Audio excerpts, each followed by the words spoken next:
আমার অল আসামত 20,000 সাফাই কর্মচারী আছে। তার মধ্যে সরকারে 1,044 জন মানুষ লৈছে মাত্র।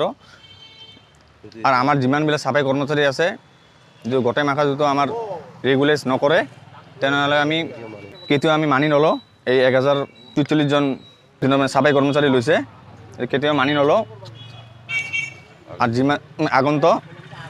যিমান দিনলৈকে আমাৰ এই 20,000 সাফাই কৰ্মচাৰী এইবিলাকক আমাৰ ৰেগুলেট নকৰে আমি এনেকৈ আন্দোলন আৰু জটিল আন্দোলন কৰি আমি কৰি থাকিম।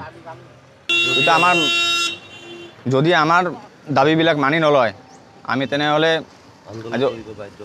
আন্দোলন কৰিবলৈ বাধ্য হ'ম।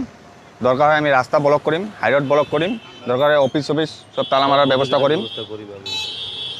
এইবিলাক নকলে আমি চৰকাৰীক মানে সকিয়নি দিছোঁ অতি সোনকালে যে এইবিলাক কৰি আমাক কিখিনি কৰি দিয়ে।